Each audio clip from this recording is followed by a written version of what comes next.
We have a quick update from Zach Voorhees, the Google whistleblower, because of all the extraordinary things that are happening with AI and LLMs and government bans and so on. So first, let me welcome Todd Pittner, my co-host. Welcome, Todd. Are you ready for our Zach Tech Update segment here? Well, I just don't think it should be called that. I think it should be the Zach Adams effect, like the last time we got together. Yeah, that's a good term you came up with. Yeah, but we got to run that by Zach and see what he thinks. Yeah, that's right. I approve. Let's bring Zach in. Yeah, hey, Zach, you like the Zach Adams effect? Yeah, I approve of that. Yeah. All right. Okay, very cool. All right, Zach. So you and I have chatted a little bit offline. There's a lot of stuff happening. Give us the top priority here. Where do you want to begin with this segment? Yeah. So the big news that everybody's talking about right now is the government coming out and banning Fable from Anthropic. This was their frontier model that was really, really good. And they released it. And then within 72 hours, the government sent them a letter saying, take it down. And then they clarified that the only people that could use this model were verified Americans and no foreign nationals, which included the employees of Anthropic themselves. They couldn't even use the model that they were building themselves, which means that Anthropic is essentially being told by the government to go touch grass. Wow. And now they're in a battle with the government. The government is saying that they're going to keep this essentially an export control over this model as long as anybody anywhere is able to jailbreak it at all. Now, here's the problem.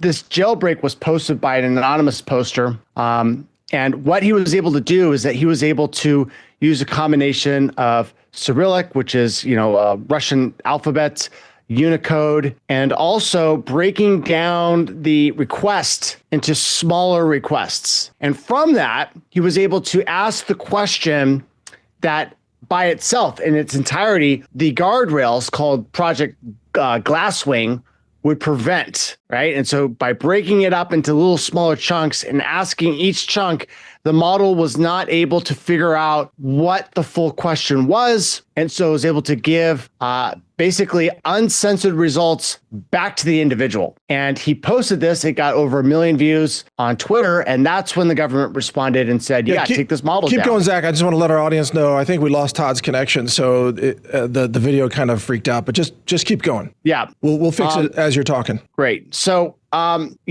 essentially this is where we're at. We're at the stalemate. Now, what's really, what's an unfortunate thing is that what happened next was the, U.S. government's biggest self-own, in the last month or last year for artificial intelligence, because China came around and said, look, GLM 5.2 nipping at the heels of Fable 5 model, right? Totally. Now, the U.S. government doesn't have an export control. You can use a frontier model now, as long as it's Chinese. Yeah, and like you, Zach, I downloaded all the open weights of GLM 5.2, I think yesterday, even though I can't run it because I don't have enough hardware to run it locally, but one day I will, and I want to make sure I've got the model. I'm not going to let the government come along and ban that. So to your point, the U.S. just basically is handing, the future of AI implementation to China by banning Anthropic models. Correct. Absolutely. Yeah, it's like, what are we even doing right now? What was interesting is that just yesterday, June 17th, Reuters ran a new story saying the Trump administration has decided not to ban DeepSeek R1 yet, which means that there's a ban coming, right? They did the same thing with TikTok. And what's really interesting that I see is that when I look at all these, the API pricing for these models like Anthropic's Fable, Opus 4.8, they're really expensive, really, really, really expensive. And all of these Chinese models that are coming out, DeepSeek R1, GLM, Quen, Minimax, M3, they're all at a fraction of the price of these models. And unlike before, when these models were very weak, now they are very, very, very, very good. They are almost at the level of what the frontier United States is able to make. And when you say a fraction of the cost, in some cases, it's 50 times less, other cases even higher, right? I mean, it's not even close. Correct. And this begs the question, why are all these companies paying, more in their more in their token usage than in their own employees, right? I think the NVIDIA CEO said that, if there's a $500,000 employee and they're not spending $250,000 in tokens, they need to be fired, right? But that, just to give you the scale, like $250,000 is more than most engineers make as a salary. Right. Right. And so the question is, why is a company going to spend $250,000 a year if a Chinese model that's almost as good and pretty soon may actually be better can do the same task at $25,000? Right. Now, I think I've got an answer. The Trump administration's going to put an import ban and create the Great Firewall of America and do exactly what China has done to us, which is they're going to start banning services, connections. It's going to start with a blacklist, and then it's eventually going to go to a whitelist and invert, so that the only entities or internet that you can access is going to be blessed by the government. So wait a second, Zach. Are you saying that you think the U.S. government will not just ban the use of those Chinese models in government, which it can easily do, that's legal? Are you saying it would try to strip those models off of Hugging Face, and it would try to control GitHub, and it would ban, it would criminalize us downloading these open weights from China from like a Quen model or something? Are you kidding me?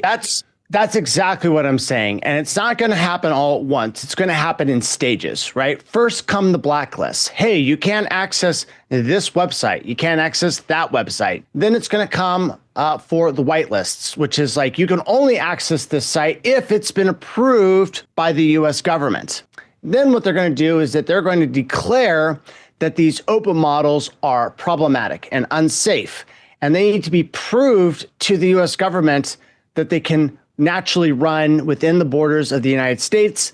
And if you can't prove that, they're going to pull them from the open source repositories like Hugging Face, which is an open source repository of these models. And now here's the problem. How do you figure out what these models are actually doing? How do you know that inside isn't lurking some sort of, malicious intent that's been, embedded into the weights of, essentially, like a 230 gigabyte CSV file. And it's just a list of weights. That could just be, right? Malicious intent could be triggered by anything, but these are all black boxes. OpenAI doesn't even know what their model's capable of. Not really, right? Correct. And nor Google. It's and the thing is that understanding like the forensics of these AI models and figuring out what it is that they actually do when you just have the model itself and not running it, just static analysis. That's a frontier question that has not been answered. And so, this ability for the Chinese government or these Chinese companies to prove that their models are harmless and they don't have any, malintent is virtually impossible. Okay, Zach, I have the solution. The Trump will announce you can have any model you want as long as it runs on an Apple II, which apparently is really good at AI from 1979. That's amazing. Go ahead, Todd. You're back. So welcome back, Todd. Yeah, thank you. Based upon what I'm hearing, is it fair to say, Zach, now that AI model access is now becoming a national security weapon? That is absolutely what I'm saying, yes. And this is the first step that they've taken to essentially declare war on AI. Wow. So the real AI risk is not that it becomes too powerful, but it becomes too controlled, right? I mean, at bottom, would you say?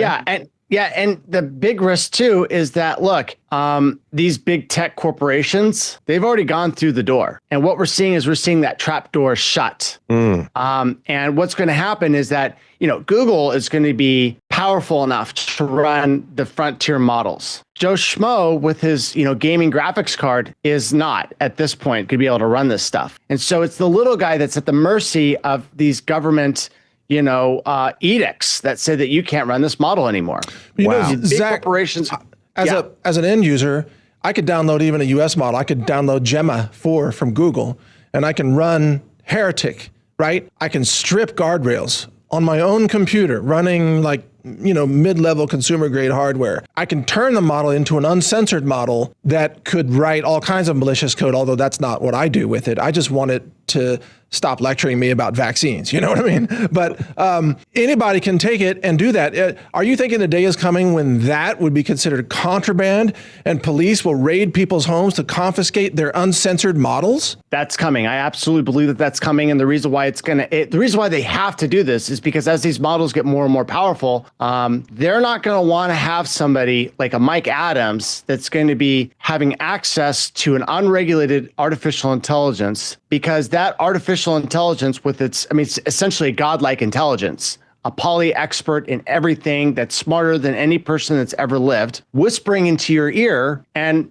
basically creating an AI Mike Adams Jesus that's going to go out there and, tell the truth. That's an instant meme you just described, the AI Mike Adams Jesus meme. But you're right. That's exactly what I would do with AI. I want to tell the truth. I want to help people. I want to uplift people. But the governments of the world absolutely want to have information scarcity, knowledge scarcity. Their desire is to keep people ignorant. So of course they would do exactly what you said. How close are we to this happening, you think? I think that right now, we're at what, mid-year? So, June. I think that by the end of, December 2026, it's going to be a completely different battlescape. I think that what's going to happen is that we're going to have blacklists fully in place against these Chinese AI models. And if this wasn't the case, if this wasn't the expectation, what I would expect right now a price drop with Anthropic and OpenAI, because they're like, well, we've got to compete against these Chinese models. Well, they're not doing that. Like they're trying to increase their price in the face of these Chinese models. It's almost like they expect that the government's going to soon step in and start blacklisting these models and take out their competition. Well, it's just like the government bans Chinese cars from being imported into the U.S. to protect Ford and Tesla, et cetera, even though Chinese EVs are very advanced. But Zach, this becomes a First Amendment issue. Code is speech. Lots of cases, including Supreme Court cases, have protected free speech rights or freedom of speech expression through computer code. Although there's been intrusions on that in terms of 3D printing code for printing gun parts and things like that at the state level. But don't you think this is going to result in a Supreme Court battle? Sure, it's going to result in a Supreme Court battle, and they're going to side with the government.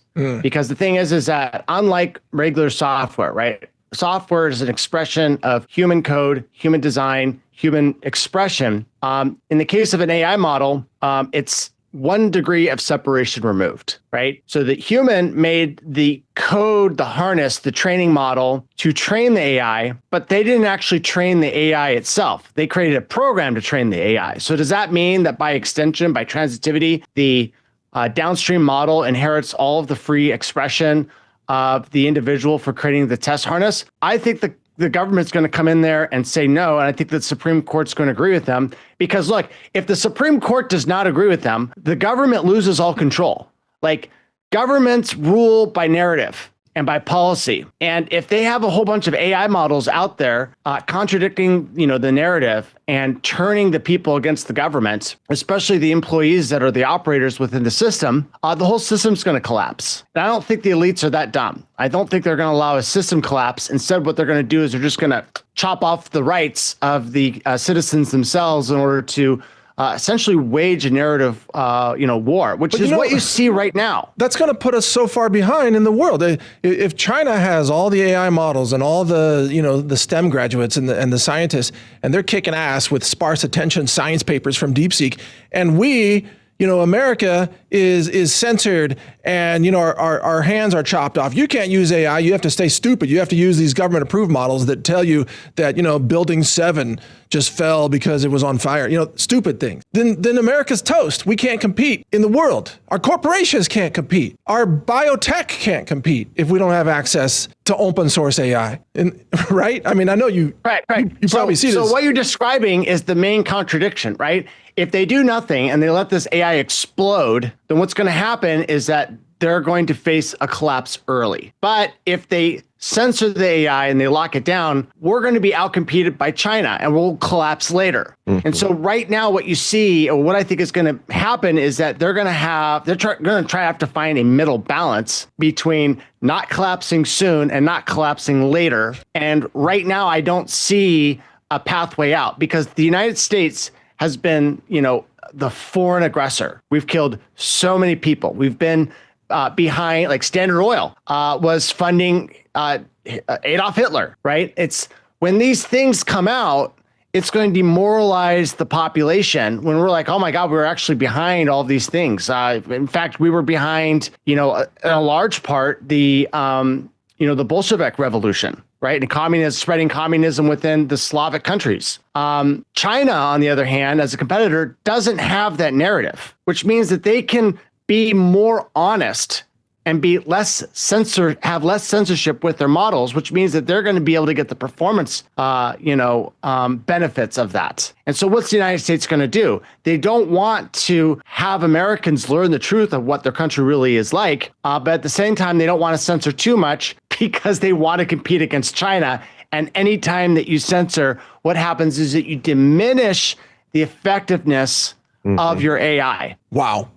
Todd. I mean, this show is about decentralization, and I never thought in my wildest imagination that, AI self-custody would be a thing, right? Yeah, that's the right way to put it. I mean, it sounds like AI self-custody, but with fewer seed phrases and more GPUs. I don't know. This is just nuts. Let me ask you this, Zach.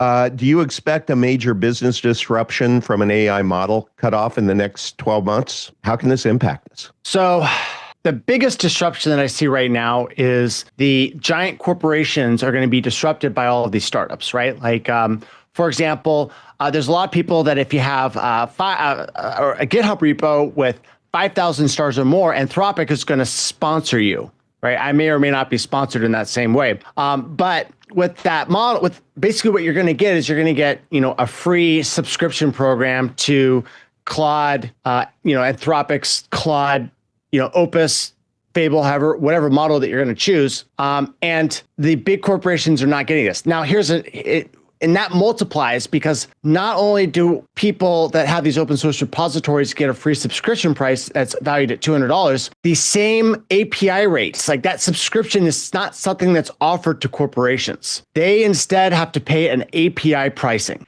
And that API pricing is 10 times more expensive than the subscription pricing. So let's say you got an open source contributor, they get a free $200 account subscription model. Equivalently, if Google were to buy that for their employees, that would be about $2,500 worth of inference API, right? And so right now what you see that these big corporations are paying all this money. The little guys like me are not. And what's happening right now is that there's this major disruptive force that's brewing under the surface because, you got to keep in mind, these programming models didn't get sort of like hands-free until around December with the launch of like Opus. It was either 4.6 or 4.7. It got really, really, really, really good. And the major structural advantage that an individual has that somebody like Google doesn't have this advantage is the fact that an individual doesn't have a bureaucracy, right? Like